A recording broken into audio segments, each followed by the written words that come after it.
I'd like to call the meeting to order. Let the record show that all members are here, Jack Heineman, Brian Pfeffer, and myself. We need approval of the agenda. So moved. Second. All in favor? Aye. Aye. Okay, for public comments, we have Greg Getz. Howdy, folks. My name is Greg Getz. I have two daughters in the district. I'll try to make this reasonable as my eyes are dilated, so I'm trying to read my notes at the same time. I'm here to talk about the equity statement proposed tonight. Equity was defined previously by the DEI, previous ad hoc committee, as pursuing desired outcomes. Equality was rigidly defined as providing the same exact resources for any individual. But I believe that's a false narrative. Equality has provided different resources for decades, whether it's been around physical disability of students, mental differences, learning differences. 40 years ago in third grade, I got extra help for a reading deficiency myself. So equality has always provided the things that we're talking about in the equity statement that we're talking about today. But so then you have to ask yourself, well, what is the goal to switch to this equity terminology and concept over equality or equality of opportunity? And really, when I look at it and I read the different sites, it's often equity is revolving around concepts of social justice and issues of socioeconomic engineering and previous older terms like wealth redistribution. And I believe it's really to entrench the equity concept into school and student lexicon, kind of by bullying the system. It's about fundamentally changing how American society operates from equal opportunity to a never achievable result of desired or equal outcomes, requiring ever expanding resources and centralized power to allocate those resources. Equity has clearly become a trumpet call for this social justice partisan ideology. And the majority of the board, to my understanding, declined to pursue further equity statements. But largely, from what I understand, the chair of this committee has chosen to pursue that equity statement and has worked with a new group that was formed by the disbanded previous ad hoc DEI committee that is now completely private, separate from the school, and constitute a previous board member. I don't know if Tim, you're on it, but I know that you've been at some of them. I don't know if that's a private capacity or school capacity, but that group has now been elevated above all other constituents, with Mark, you working with them, placing some of their suggestions in these equity statements that are being considered at this meeting. I think the fact that that group, again, and the argument was previously, which was created a lot of division and created standing room only in this room, that elevating others above other constituents that you have creates a lot of division. I think the fact that that's been done, and it's in our board book today, that group, demands that everyone have an equal voice. So if you choose to elevate these equity statements to the entirety of the board, I think it requires a community listening session or a community engagement session on this equity statement issue, so that we all have equal ability to be at that table, to have an equal voice, as this new group from the previous DEI ad hoc committee has had with you, Mark. I'll just say that I don't think the DEI concepts, with the conduct of how this has come to fruition, have been largely met. There's not a diversity of ideas as far as other than board members being included in this. It's a partisan ideology. Other people haven't been included as far as inclusion. And maybe the only thing that has been satisfied with DEI is equity, that a desired outcome has been achieved. So I certainly don't think an equal opportunity has been had by all your constituents to lend their voice to this issue. Thank you. I'd like to take a moment to respond. Absolutely, sir. And so I appreciate your precision. You are in error on a number of things. Sure. I have not worked with the Waunakee Idea Group. We received their suggestion for the board for us to consider, and it was unsolicited, just as any community member who's been watching this committee could have done. When I read it through, I realized there were 8 words different from ours. It's largely just reorganized. And so because of the succinctness in almost 95% completeness of what we have, I thought it was worth bringing to the board because I felt it was, the wording was strong, and like I said, there are 8 words different. And so I just wanted to be aware of that. I appreciate that, and I read the words myself, and I think it's much more than just content of the words. I'm not necessarily taking an opposition to the actual content. It's the fact that in the maybe 2 years that I've been coming in and pretty involved here, I have never seen any community input through email or through this public comment period that has been added to an agenda or a board book ever. And I appreciate your clarification on whether you work with them or not outside of. I just think if their input has been received and included, that the rest of us have a chance at an equal input, to have an equal seat at the table, as other constituents obviously have. Thank you, sir.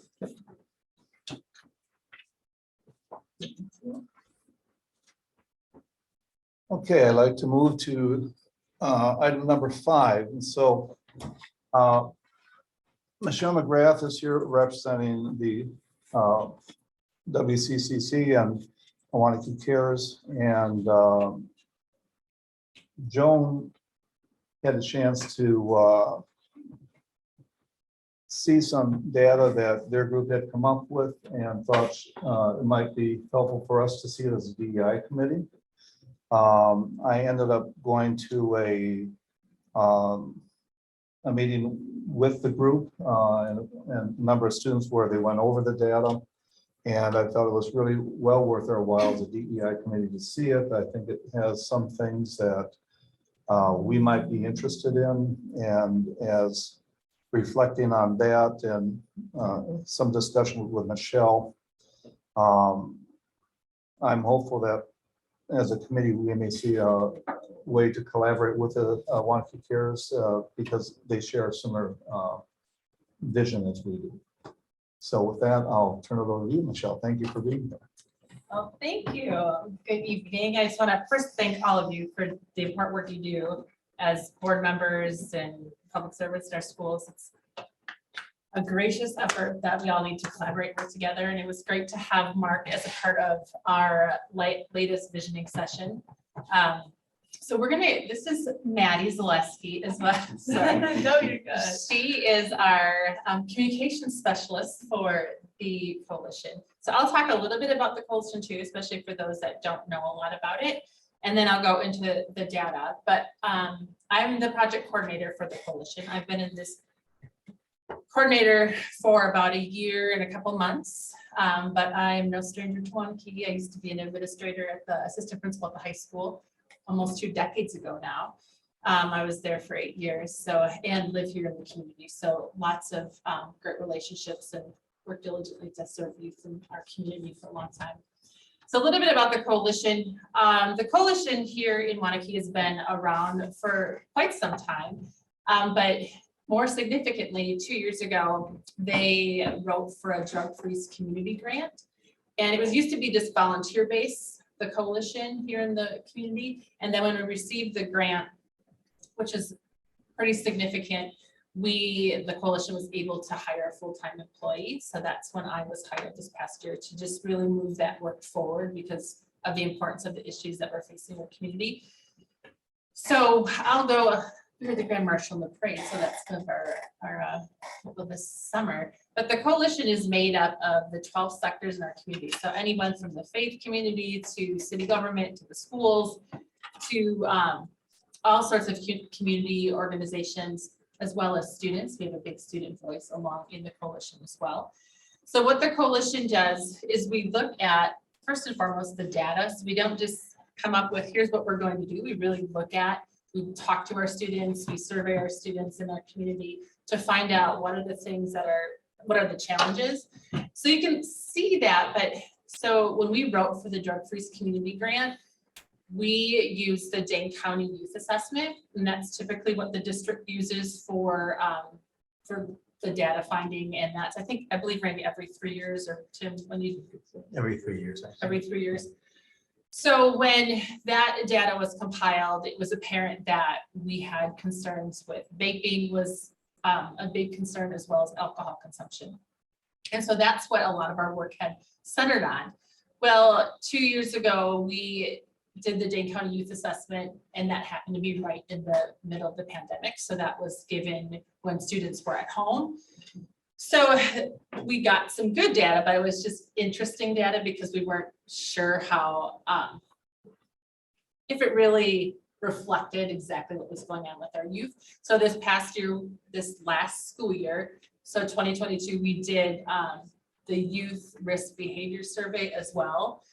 And then we hosted 12 focus groups in the middle and high school. And so the data that I'm going to present tonight really reflects those two pieces. We also work with the Waunakee Police Department serves on our coalition. So we work with them to look at the data that's come out of court reports and such, as well as the high school and middle and high school with alcohol and drug referrals and things. So that'll be the data that I share tonight. Any questions about that? I can talk pretty fast, and some of you have seen my presentation a lot, so this is a group this past summer we took. So one of our big initiatives is to really bring student voice to the table and get them involved in some of the solution-based things that we're doing as a coalition. So we last year hosted a leadership opportunity for 35 students, I believe it was, and then of those students, they could write for a grant to go to this leadership training in Orlando. So those 4 students there, ultimately they would have been joining me tonight when we had first had the other meeting date. They were able to come, but they weren't able to come tonight. So, but they are rock stars. They are leading the charge with the coalition with our young people. So that was us this summer. So a little bit about, I'm going to talk a lot about disparities in our population in the data that I talk about tonight, but that just gives you just enrollment wise, you can look at what the percentages are. But as we look down towards the first piece of data is around alcohol consumption.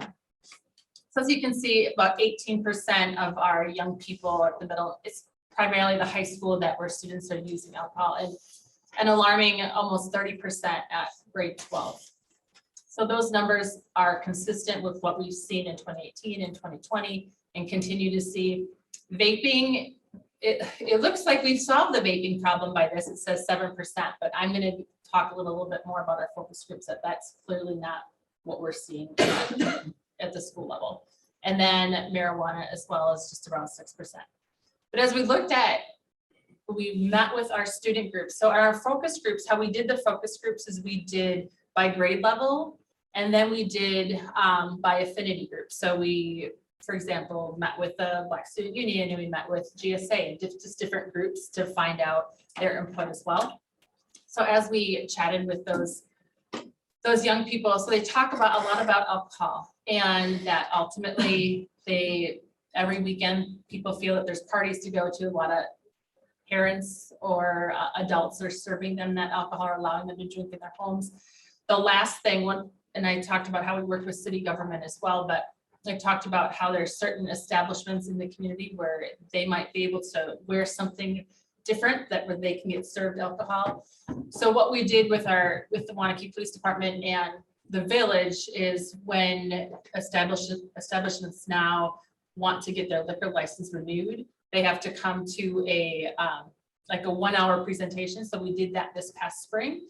And so the police were able to talk, I was able to talk and share this data with them and say, hey, this is, we want to keep our young people safe. And it's not typically the establishment owners that they're allowing, it's their employees, but there's definitely some practices that we're doing to combat some of the things that we learned from those focus groups. Do you think they were receptive to that? The- The establishment owner? Absolutely. Well, we worked with the police department this past year to do compliance checks too. And that kind of precipitated all of this alarm in our community, because when they did the compliance checks, I believe they went into 12 establishments and 9 of them failed. They sold to minors. So that was pretty alarming.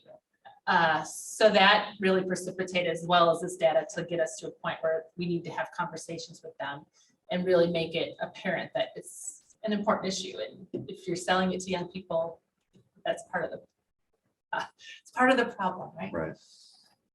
And I think they were just as concerned, to be honest, so. Vaping, same sort of thing.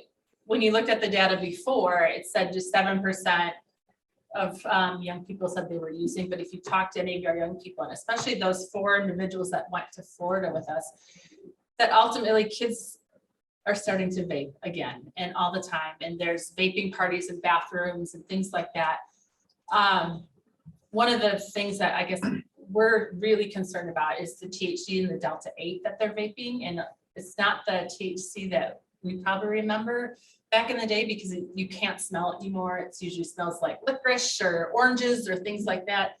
And Delta 8, which is actually, so that is sold here in Waunakee. So there's a various vape shops in our community, which we visited, and we've had great conversations with those folks. But they do, and I'm sure I'm not looking at you all because you've heard this up. I'm like, I don't know who I'm supposed to be looking at, but I'm looking at you. So we went and met with them just to find out what they're selling in their establishments. And so Delta 8, so if you look at the THC strand, there's Delta 9, which is the one that's illegal. But Delta 8 is not, but it gives you the same effects that the Delta 9 strand will give you. And so even with talking with those individuals, that they have, and I don't know if you've been in any of those vape shops in our community, but they have chocolate bars that look like a Hershey's chocolate bar or Skittles or any sort of candy. And when we talked with them, it was interesting because I go, well, what if, your 8-year-old child got a hold of that candy bar and ate the whole thing? They're like, well, they'd be hospitalized for sure. Because ultimately there's enough Delta 8 in some of those products that could definitely harm our young people. And so one of the things that we did is we dropped off lock bags and boxes to those places. So then if they had folks that came in and had young people at home, they could at least lock it up. And so you wouldn't have that harm, but it's still something that's our students are doing. So something we need to be really cognizant about as vaping still is a problem in our school or in our community, I shouldn't say just our school. So if they brought a chocolate bar with this to school, how do we tell the difference? You wouldn't necessarily. So There's like a time, and the labeling is very small in the corner of these products. So it really looks like, if you just put your thumb over it, you can hide the fact, that little warning that says, it has Delta 8 or, it contains different things. So it is very easy to, hide. I mean, I would say go in there and just check it out because it's interesting. I mean, a lollipop, like anybody could have, even if you don't have the packaging on it, it looks like a piece of candy. So. Oh, So yeah. you see this is a Rice Krispie treat. This little square says medicated, this tiny little square. But otherwise, it just looks like a Rice Krispie treat. So pretty scary. Thanks for getting this back on. I don't know what I'm pressing. All right, I'll go into, so use and coping that I'm going to get to mental health here in a minute, which is actually, I think, the most alarming for all of us when I get to those statistics, but just talking about that ultimately a lot of young people feel that they're using because they're trying to cope with anxiety or depression, things that are happening in their lives. If we look at referrals in the middle and high school, they went down significantly for no one's surprise because it was during the pandemic. That's probably why they went down and have continued now to go up since we've been back in school.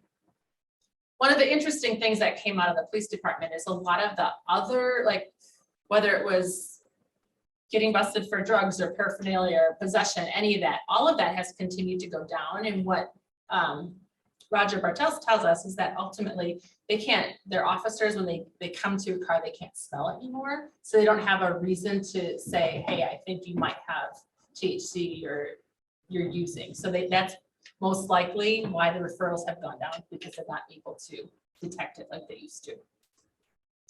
So those are those. I talked a little bit about this, the Delta 8, but fentanyl, another big concern for our community. So, I mean, you can't turn on the news or see anything without it talking about fentanyl, and that's being found in lots of pills that are obviously illegal, but they're bringing it in from the cartels that when they put it in these products, they don't know how much is getting into all of the individual pills. So what happens is some of them are fentanyl heavy and that it's fatal, that could kill you. And as you know, we've had fatalities here with our community members with fentanyl.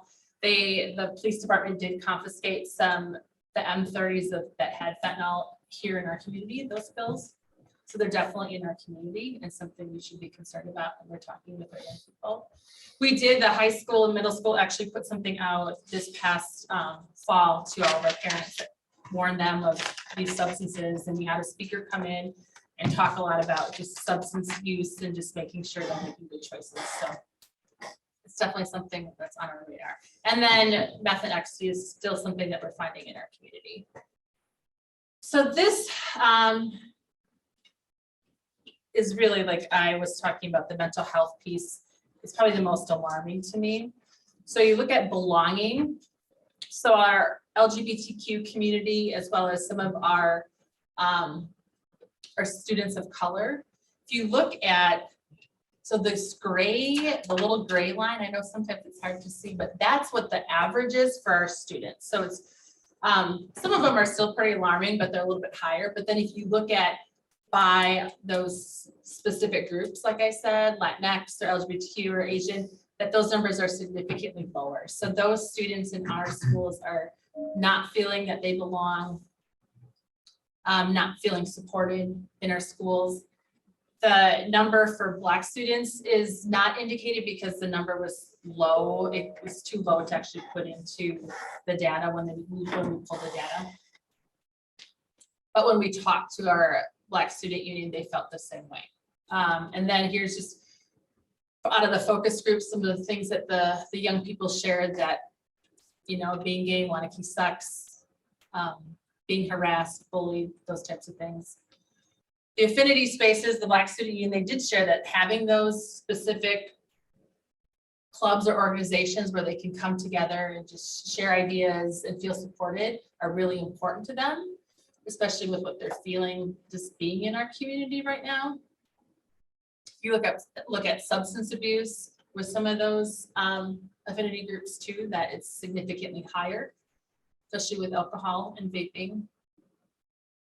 Mental health, our females, this is pretty consistent over the past 3 years with all of the data, is that our females still stay around 70% that are feeling anxiety, depression, suicide ideation, and so forth. And the males are pretty significant as well. But then if you look, you go into the next slide. Am I going too fast or is this okay? No, that's fine. Okay. If you go into the next slide, obviously you can see that the disparities continue to escalate when you look at those different groups. So same sort of thing, that like problems with anxiety, especially our LGBTQ community, are just over the charts with how they're feeling when it comes to mental health, the challenges that they're facing in our schools. And if you look at the last three, which is I keep on saying the word alarming, but to me it's all alarming, is this who's considered suicide. It's up to 40%. And then you look at who's actually attempted suicide, and it's 1 in every 10, which is not something that we want, obviously, in our community. Are you finding out reasons for their feelings of anxiety and and stuff. I mean, certain groups, yeah, the difference between men and, or boys and girls, males and females. Why the females are so much higher, is there? You know, I'm sure there's lots of information, in some of our focus groups, a lot of it came down to just being bullied or not feeling supported in school or feeling like they don't fit in or that they don't have people to talk to, that sort of thing. And you'll see that that's coming out, that they talk a little bit about, I'll get to, there's one more slide that has that, so I'll get to that in a second. But one of the things our Latinx group shared with us is just for all of us to be cognizant about like just family things that are going on and how they have certain disparities that some of our other young people don't have, and how to just be mindful of that as we serve them and serve others.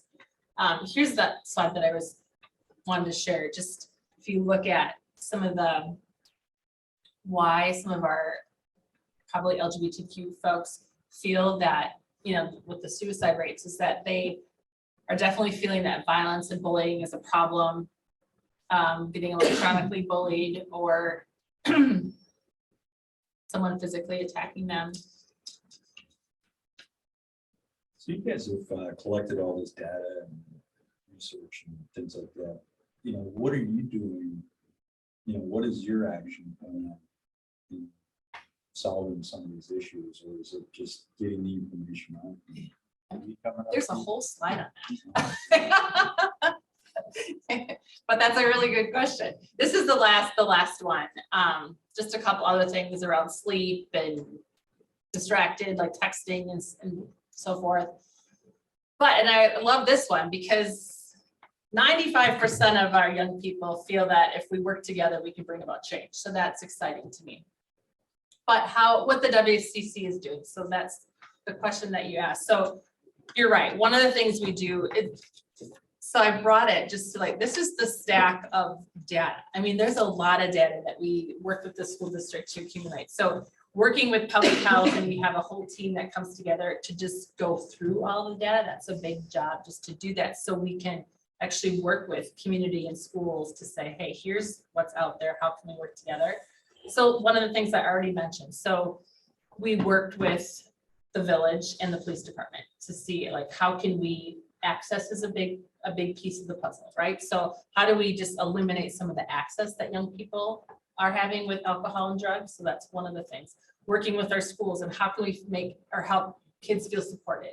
So last year we brought in a speaker, and then we did a leadership training and started really talking with our youth about how can we help them help their, you know, the students in their school. We provide lots of resources. We are working with the public library right now. We're doing a screening of the wisdom of trauma. And so bringing all sorts of voices from the community together to watch this. It's about a 90-minute talking about trauma and how that shows up with depression and use and all of that. And then having a conversation afterwards about how we all can work together, because it's not just our job. It's not the school, it's just the school district. It's really a community conversation about how we can work together. And that's really what our role is as a coalition, is how can we bring all these groups together to come up with some of those solutions. So Mark mentioned one of the visioning sessions that we just had. So we had 12 people there. We had school district folks, we had community members, we had students, bringing them all around the data to do exactly what you just mentioned, is how, like looking at the plan. What are the solutions? How can we start working together to make things happen, to change that? And we're doing another big visioning session on December 7th for anyone in the community to attend, to talk about same sort of thing, the data and what those steps will be. But we're here as a resource to make sure that those things happen, and we have some dollars to help support that. So I hope that answered your question a little bit. Well, I think when you look at you know, the data that you showed, bullying is probably both electronically and physical bullying. You know, one of the things that we talked about early on in this, you know, in this formation of the committee, is we found out the same thing. You know, how do we handle discipline so that it's, you know, there's no recourse, you know? So I turn you in because you're picking on me. you know, you can have this restorative justice where you both sit down and sing Kumbaya and walk away because I want to get out of the room, and then come around and probably do something again. You know, so, you know, we've had bullying forever. You know, but how do we come up, you know, and I think one of the things we've got to do is come up with metrics to say, okay, we've got X number of bullying incidents this year. As we work through a discipline protocol, you know, can we reduce that? And so because it looks like if you solve some of the bullying problems, you solve the building climate problems, or at least, you know, have an improvement plan of the building climate. You know, some of the stuff, anxiety and things like that, you know, isn't going to go away, but it's going to be reduced.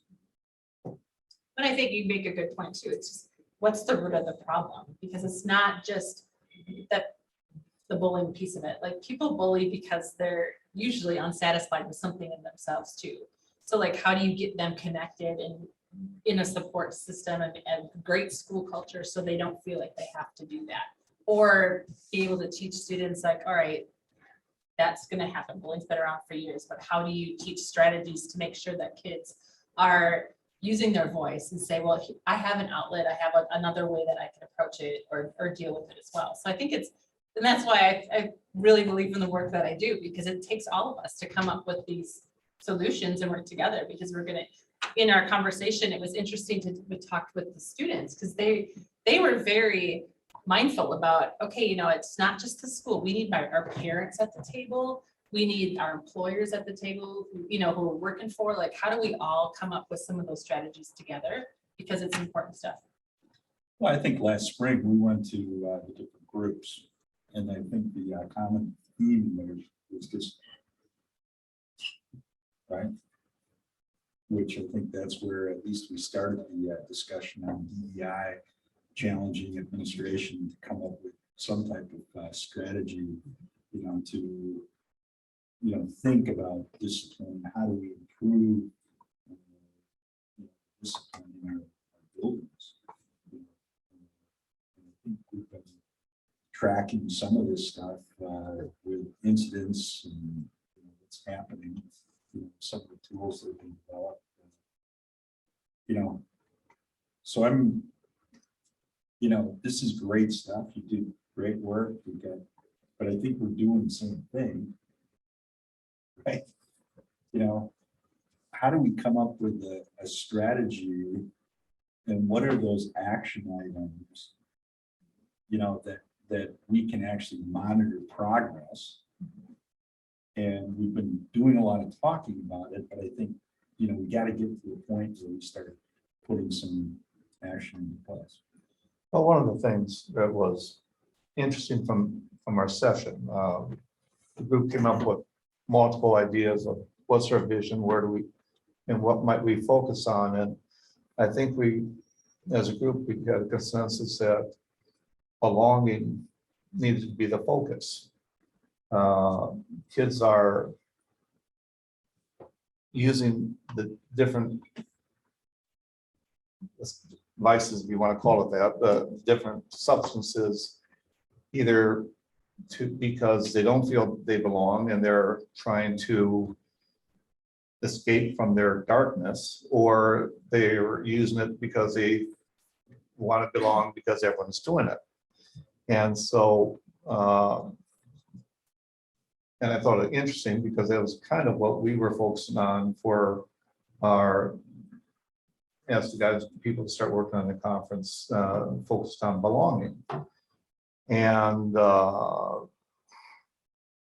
I'm hopeful that perhaps we can collaborate, get your help with that process, and bring something together that will begin to address. It's just one step, but I think it's an important step. And again, the group looked at not just students getting together, but involving At our level, it might just be the staff in the building and the students getting together. So it's not just a student conference, but a building conference. As an idea. And I'm guessing I don't know what came out of your data. You mentioned something about discipline that were young people not. Well, I think one of the things that we did is we had the entire board, everybody took, what do we have, like 12 or 13 groups that everybody went to, so we sent the board out to each one of these groups, right? Or a portion of the board. And, what we're looking at is what are the themes? What are, because I think if you look at the themes between all these different groups, now you can sit down and say, this is the theme that everybody seems to be talking about. So, you can set an action plan together and say, let's try to address, not solve, address, because some of these problems, they've been around since I've been in school. I think, Michelle, part of what the board heard was that there were things that were happening. So you're talking about bullying or some of the other things. And then there was a concern that when administration addressed it, that there wasn't a feedback loop to tell them exactly what happened. So that was part of one of the questions that came up. And I think some of the things that's where we had all the administration here, kind of one of our meetings to talk about that piece and talk about what their process looks like, everything from disciplinary things like detention, suspensions, expulsions, all the way to restorative practices and kind of how all those things meld together, that it's not one, that it's kind of all. And then I think what's evolved from that is I'm looking at like what Mark was talking about, was trying to, and I like your slide where it said 95% of the kids said if we work together.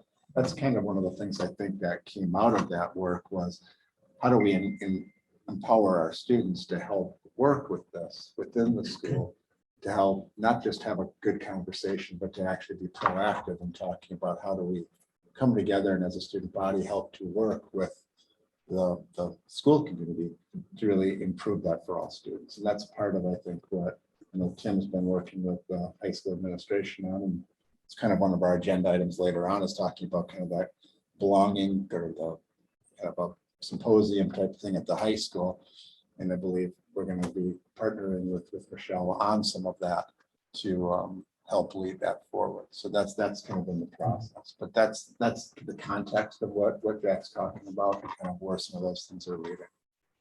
And I think, and I mentioned this to Mark as well, I've worked for a long time with student voice and young people, and I think all of us, it was great to go in and get all that data. I admire you all for doing those focus groups as well, because it's really important to get student voice and to find out what they want. But what we need to do is we have to act on it. The worst thing you can do is ask them what they want and then do nothing with that information. So Mark knows how I feel about that. Like, we do need to start saying, what are we going to do? Like, what's the strategies let's quit talking about it and let's figure out what we're going to do and involve the students, because they want to actively be a part of it. Just in this visioning session, they were really passionate, and that was just 2 of them. Like, they want to be part of the solution. They need to be. Well, when you come back to 95% of the kids want to be involved, I think what really impressed me is that you had 2 diverse groups that really did it on the grassroots, right? Because one group didn't like what the other group was saying. Leadership got together. There were no parents, there were no adults. These kids took it upon themselves to sit down and talk to one another. And they're actually doing a project together, and how do you, and that's what excites me is from a grassroots level, obviously we can encourage and get these grassroots going so that we get some cross-pollination, so that we're not sitting in a silo. These are all my groups, these are all mine. Somehow we got to break those silos down. It's like business, right? 20 years ago, if marketing came up with the idea, threw it over the table to engineering, and they threw it to manufacturing, by the end of the process, you didn't get what you wanted. Right? But when everybody came together, you get more activity, better outcomes. And how do we break down these? You know, it's great that we've got, you know, all these groups, you know, that, and I believe we need those groups because you need that coalescing together, right? But we need to break those down so that there's communication going across as well. So anyways, it's my- It's great. I could talk about this all week, so this is good I stuff. think one of the things, Jack, when we look at the Waunakee Community Cares Coalition, I mean, that was kind of pulled together as a, when it, at its impetus was that it's not just a school problem, it's a community problem. It's a community issue. So how do we as a community work for it? Now, the school's a huge partner in that. And that's, I think, part of when the work that you're doing right now is so valuable because it pulls out things that are community. You see some of the data, but some of the data is directed at school, some of it's community. And so it's a piece of how do we kind of do those things together? And I think starting with some of the work with the students and then partnering with the coalition to then take those things to a larger platform. That's how we kind of make the changes, I believe, to kind of at least bring awareness to kind of how things are perceived and how they impact people and particularly young people in this case. Yeah. Any more questions or comments? Well, thank you very Good stuff. much. Thank you. Appreciate you both being here. and sharing. Thanks for having us. Looking forward to working with you guys. Thank you. Thank you.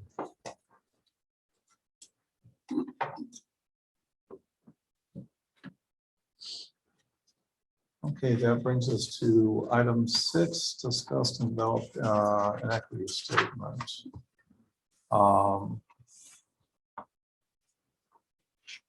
If you could bring up the slide with the 3 statements.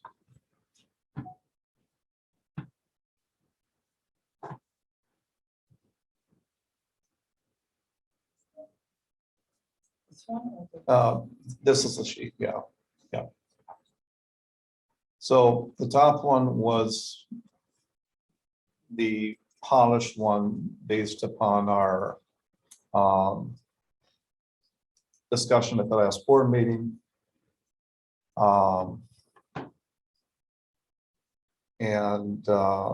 Just a quick review, the board actually did a vote to support this and move it back to the board to revise it. I believe it was a. Yeah, I think what we did is we took the 3.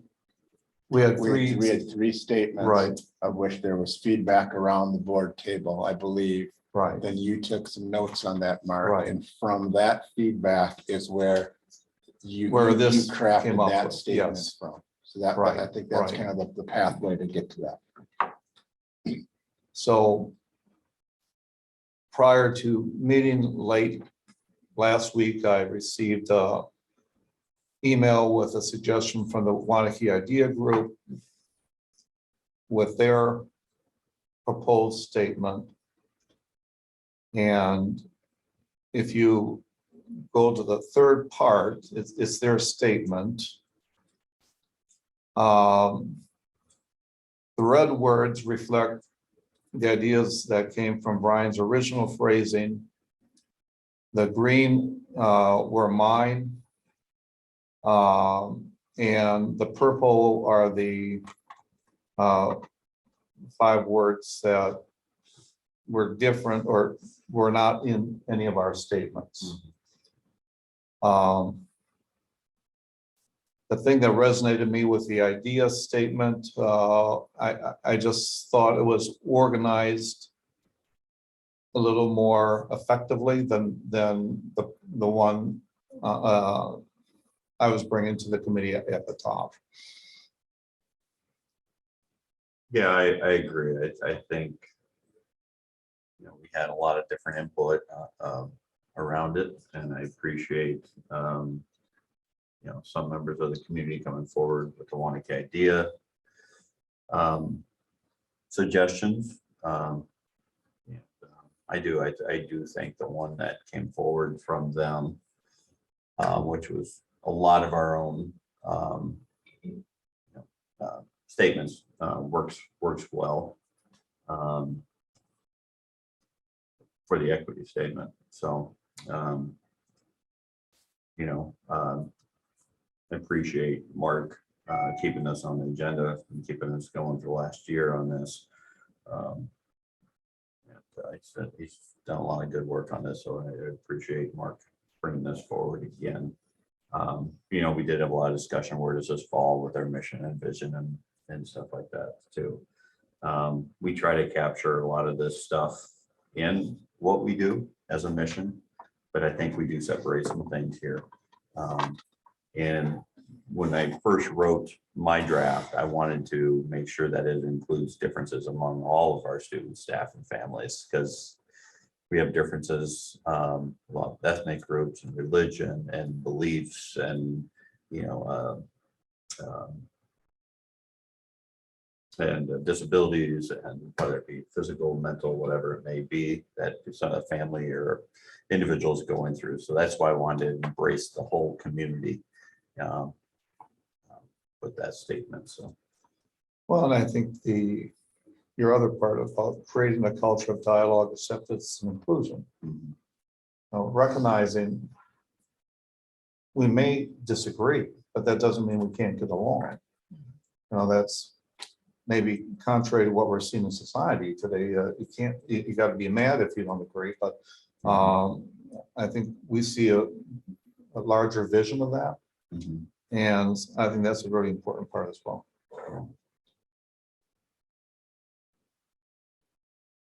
And I stand by my statements in the past. I think, if we're gonna have a mission and vision statements, they should be included in the entire district's mission and statement. If we don't think our mission and vision statement captures all this, we should really state that. It's that's the driver of the entire district. What, I just don't. Rebecca, do you pull up that second?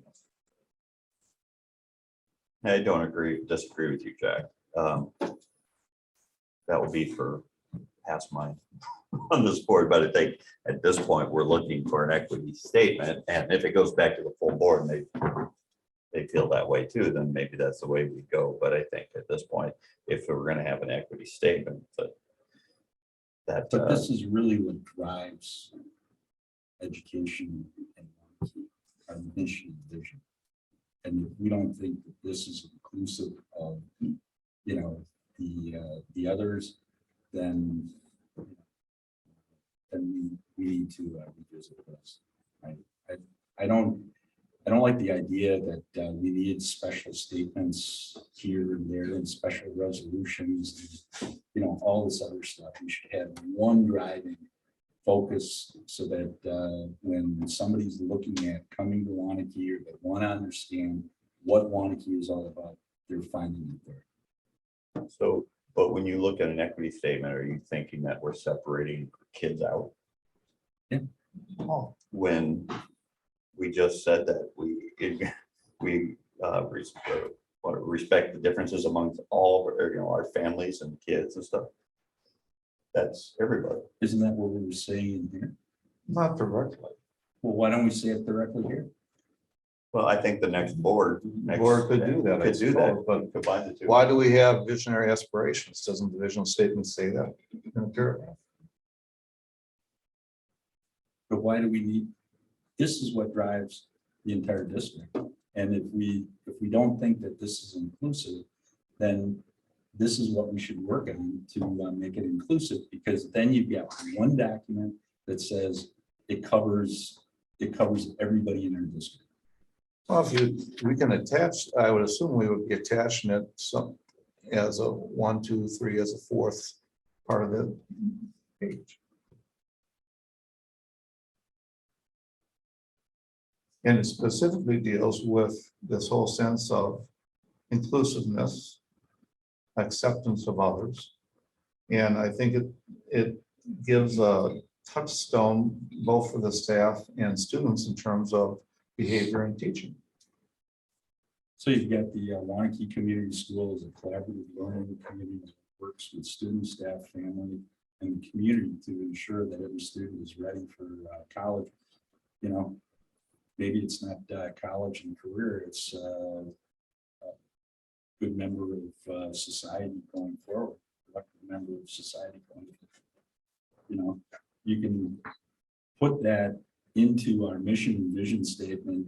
Now, if I want to look at, you know, what is Waunakee all about, I'm looking at one statement. Well, I'm not a fan of the aspiration part. That stuff should be listed in the vision statement and that should be gone. I think you got a mission, vision and equity, or make it a little larger, but the bullet point, that's what your vision statement is supposed to say.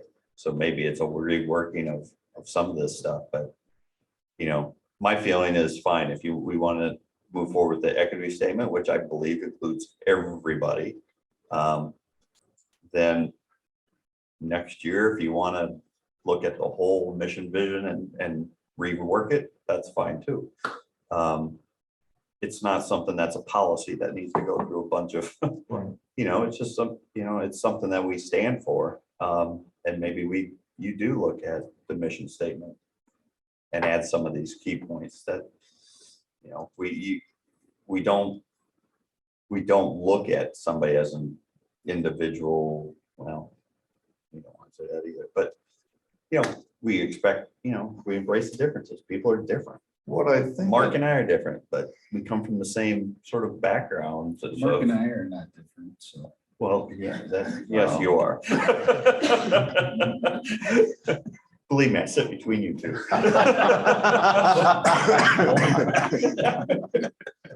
The other thing it does, but it gives the students who feel marginalized. And I don't care if that's a middle-class white kid who's a staunch Republican and doesn't feel respected, or if it's a Latinx student. Mhm. This says we respect all of you.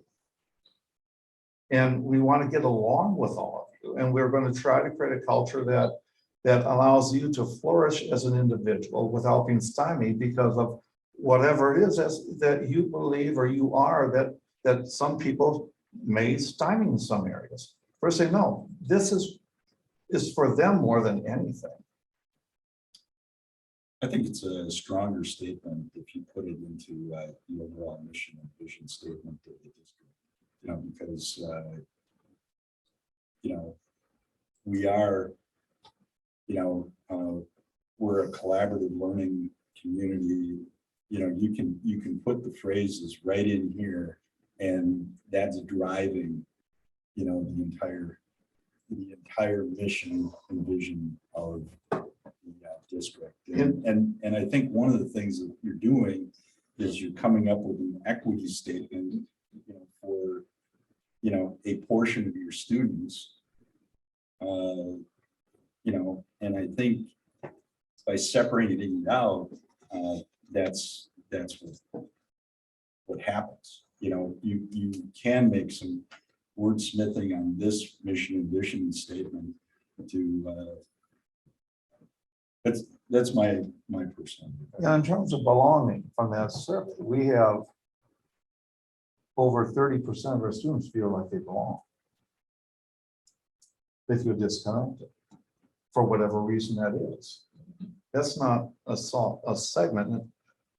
The thing, in terms of a document for an organization, I might agree with you that it might work better in there. But for the average student, they're not going to see what we stand for. If we have something called an equity statement, oh, they do support us.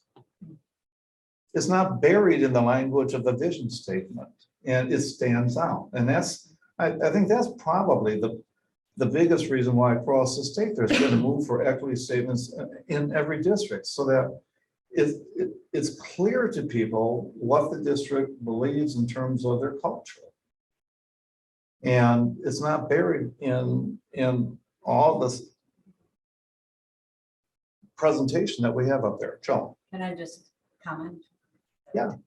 So when I look at the vision statement, I see that as the district's ultimate goal for each kid, get them career or college ready. It's more of the action of the school. When I see the equity statement, I see us referencing more of the culture of how we want to do that work. You know, that's the work we ultimately have to do. But what culture do we want to put into our school to get that to happen? And I think separating that, you know, and I don't disagree with you, Jack. We could have a long vision statement, but, you know, the longer it is, I think the less it's going to be really read. When you look at it as separate items, those kids who are needing that, you know, inclusion and that belonging and where do I fit, they have a space to look at.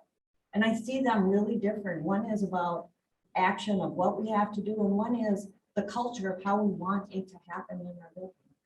I see them, and we could put it all together. I don't disagree with you, but I like them separate. So I guess when I look at this, and what I'm hearing is we've got 30% of our students that feel engaged. When we put the statement out, is that going to go up to 50 or 60 or 70 or 90? We don't You know. know, I just, But families will look at that. Yeah. I know of families that where they were thinking about moving here and they're going looking at Middleton, Sun Prairie, us, and we don't have one and the other ones do. Yep. Even if it doesn't affect them because they're not a minority, they feel like, oh, this is a compassionate district. That they've gone through and they're compassionate about everybody in their district. Where if you leave it off,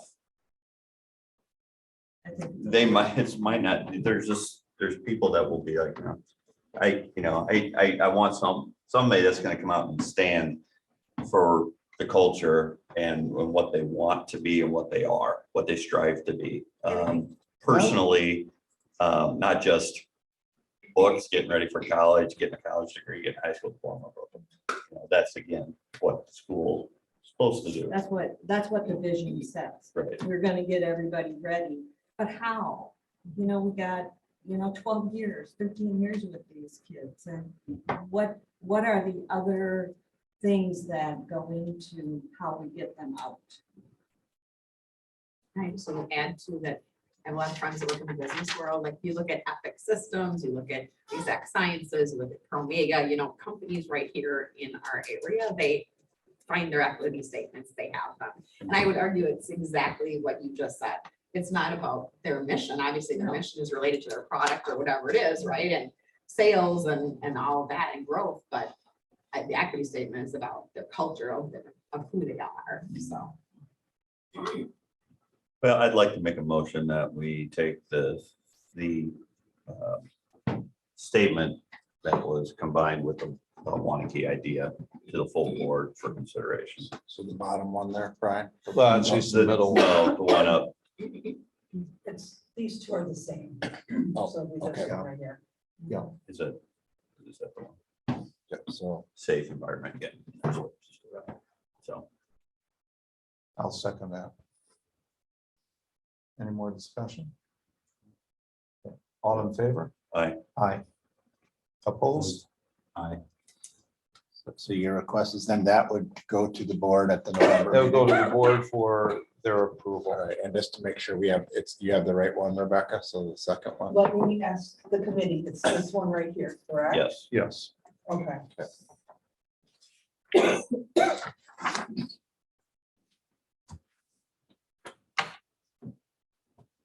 Okay, item number 7, update on student belonging workshop. So where we're at is we've identified some lead planners on staff at the high school.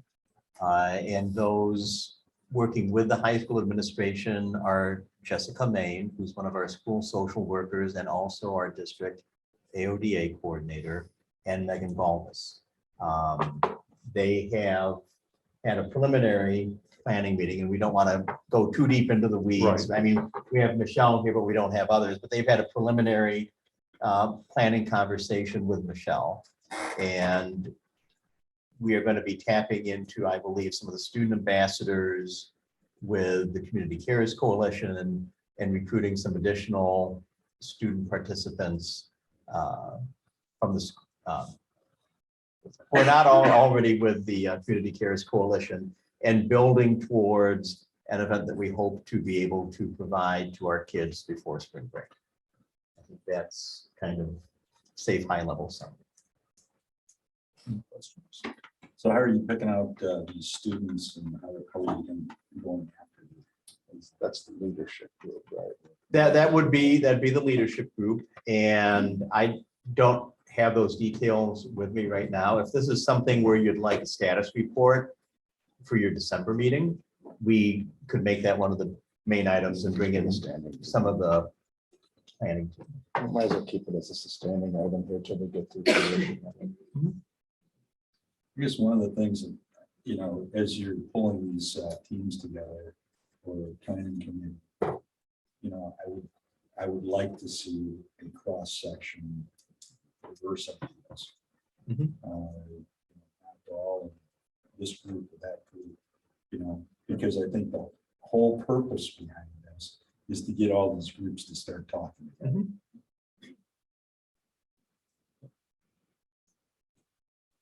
That's the mission. Yeah, I think that's been our objective since the beginning. Talking and understanding each other. They're all 15 to 14 to 17-year-old students who are going through a lot of the same things, just in different ways. It's kind of got two iterations here. One is the planning piece. We don't want to be just the adults planning it. It has to involve kids' engagement and helping to plan it so that it becomes meaningful. And that has to have some, it has to have some diversity of our student population in order to bring in the others. So that's really the direction that it's going. So that's what's taking place right now is formulation and forming of that group. All right, student listening sessions. Last year we did 2. One in the fall and then one in the spring. And do we want to do that twice this year as well? Do we want to do one this year? And if whatever it is, then when would you like to target it or them? I'd like to do one after the workshop. But go ahead. No, I thought thinking 2, but I'd like to do one after the workshop. I guess as when we started, we talked about students getting a parent group together, administration and teachers, so that we could get an idea of, you know, where are the themes in each one of these groups, and you know, I think that's important. So, you know, we haven't really set up, you know, teacher, we haven't set up the administration, we haven't set up the parents, and now we're going back to the students. You know, do we want to do that, or are we just going to listen, you know, to students? Which, you know, I think the students provided some great insight last year. You know, got a challenge with that, but I think one of the questions to ask is we did 4 different community engagement sessions last year. We haven't done any this year. There's been a lot going on this fall so far, but it's really, I think we have to kind of revisit what do we want to do in that space. You know, one of the things we talked about was around kind of the whole student emotional learning, mental health piece. That was a piece that we had talked about doing this year as kind of it kind of fits in a lot with what Michelle and the coalition we're presenting on and some of the work that we're doing in that area. But I think it fits in back to your question as far as where do we want to put some of our efforts from an engagement standpoint. So, I mean, some of those were kind of like community board engagement pieces. So, and those were topically driven last year. So are there things that we want to engage upon where it's not as much of the sit and get, but it's more of the roundtable piece where you can actually have conversations and gather information. So I think that's probably what we have to identify if we want to Well, I go think, outside the kids and the staff. I think it's a sit and get, so that we can have a conversation. Right. And it's very similar to what we did with the students, we didn't really have, we kind of had an outline of what we wanted to try to get out of the information and conversation engagement, which I thought worked very well. Or at least in my idea, I thought it worked very well because it wasn't, this is what we're going to talk about, these are the 10 items. It was more of an open forum. Sure. I remember going back to the second time, it was probably, or at least I was thinking it's a 10-minute update, and 55 minutes later, I said, hey, you guys have other business to do. Why don't you, I want to respect your time. And I just think having that type of discussion really, can tease out some trends and So things that we should work on. are you thinking focus on a specific topic? The belonging issue, the substance abuse issue? When you go back, if I can just interject it, Rebecca, can you just pull back the district's mission, vision, and aspirations document? So just a little bit of background where that came from. So that's the one that the mission statement's always been there. And help me out, Tim. And did we have a vision statement really before we went to the PLC conferences? I think we had one, but it was pretty. It was pretty It was limited. pretty limited. So one of the things that came out of our some of our work within the PLC framework was the power of vision, of where you're going, how do you start to outline that? So when we came back, one of the things that we did was we held a community meeting. The first community meeting we had was on what do we teach? What was our curriculum? I think it was on how we do assessments and grading. And then there was also a third section that it was kind of, what do you want out of your school district? What do you want for your kids? And from those three kind of rotational focus groups that we held one night came a lot of information. I think we had probably like 60 people that attended that. We did the same thing with the board. We did the same thing with the staff. And from that came kind of the direction for writing the vision statement. The aspirations came out was the question from the vision statement was, well, what does that all mean? And so it was meant, so they really go together. They're not separate things. It's really supposed to be, you could just have the bullet points, get rid of visionary aspirations and just list them underneath there. It was meant to be kind of, what does that in practice, more practice, what does that mean? And that's where the bullet points came from. So, but that was kind of an open dialogue. Yeah, that was just kind of, what do you want out of your school? And that's really what came from it. I mean, we can go back and visit that. I mean, one of the things I don't want to do is I don't want to take a year just to wordsmith the vision statement. I just don't think that's worth it. But I think that part of the piece is you got to start somewhere with the conversation. Right. And it's like, well, this is kind of where we've been. This is kind of what we've identified. That was probably 7-8 years ago. I'm trying to think That's about- it. I don't remember. Pandemic throws the clock off, but I think more like 8. Yeah. But But I that's, think, one of the things that we've got to do is get to a point where we start doing some action, when we talked about doing this, these different groups, we wanted to get it done last year. And maybe we're beyond that, but I think, we've got to start talking about action, developing a plan so that we have actionable items that we can measure success. How do we get to that point? Well, I think through our discussions, the reporting structure sort of, the tool sort of come through some of this. We did find out that a couple of groups were starting to work together, but not, that was 2 groups.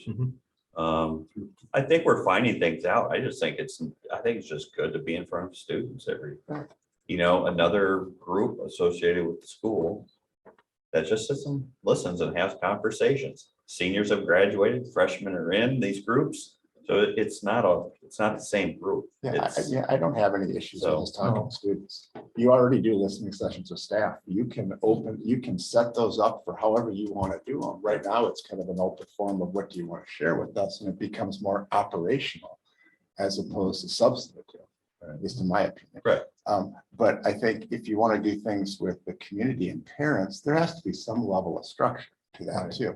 And it just can't be an open piece. I think you got to have something that you respond to, or some sort of level of a prompt you put out there. And so those are all things we can certainly. Well, that might be, articulate. let's take that and then decide on the student thing. It would seem to me, as a board, as a committee here, we would it'd be beneficial to revisit that format and that the concept of what do you want from your school? Not necessarily to change this stuff, but to really hear where the community is on expectations. Things have changed since we did this. Things have changed since 2 years ago. No pandemic. I'm not sure the culture in the community would be where it is now. I think it'd be more similar to pre-pandemic. And I'm not saying it's good or bad, it's just different.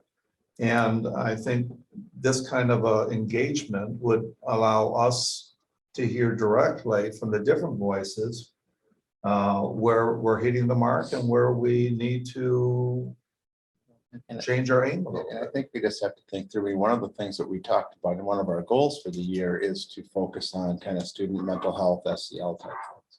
That's one of our board goals. One of the things I think we should follow through with is doing that community engagement around that, because that is an actionable step, Jack. That's definitely things that there are things being put in place for that.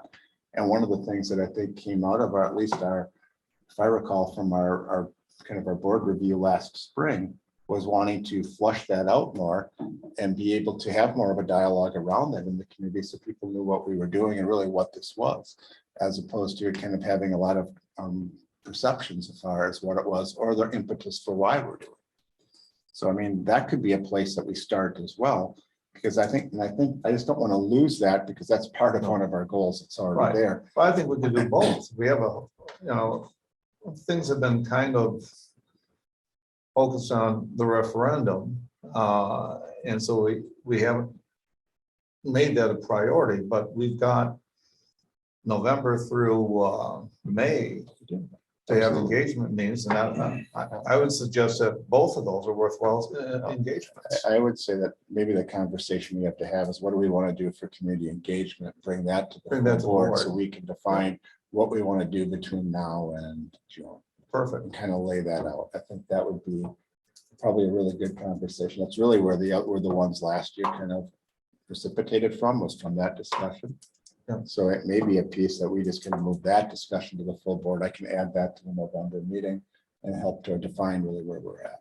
Okay. You okay with that, Joe? too? Yeah, and included in that, Randy, we need to, as a board, talk about. I remember back at the meeting when we got the data that allowed you to put the statement together. The board made a commitment of each inviting like 10 or 15 people. We need to get people in. Right. Because if we just, I mean, we've had these community engagements with 2 to 10 people in the audience. That's right. But we Greg's always need- one of them. Greg is why always don't we- here. Thank you, Make it Greg. like 2 or 3 months out, and I Joan, think you'll get more people. You know, We'll you just really say gotta something about plan far athletics, ahead and then we'll so trick people them. can actually do it. We'll trick them. We'll say we're gonna talk about the coaches and the loss. Greg's only got 2 friends. I got 2 friends. We need to have that discussion Yeah. of what do we do as a board to include and invite, and, we have to be the ambassadors I to think get you're them right. in there. We did pull 10 names Right. together. We did, we all. Each board member Everybody had had 10 Yeah. names. No, At invited least them. that's right. So we got That's what we 70 to 100 people there, and then you can have a meaningful. That's right. Dialogue. That's where that came from. That's right. Yeah, Yeah, we need to. and I think All right. we're I- talking about DEI. right? I'd like to get back Yes. to the agenda though. So I think the plan is this will be brought to the whole board Full board, not here. and and have the discussion there. And I'm just gonna title it around community engagement, Perfect. if that's okay with you. Okay, in terms of student listening session, I think maybe one would be, We can start with and I'll one. start with one. I'd suggest, I'd like to actually do it before the conference. I think February would maybe be a great spot because they've had half a year. I'm concerned about doing it after the conference because I don't want those meetings to just be about how good or how bad the conference was. When is the conference? Have you identified? We're shooting for before spring break. Oh, Is that what you said? Before or after? Before spring break. I think once that group gets a little more organized, they'll be able to pinpoint kind of a date and backwards map it, then we can set the times.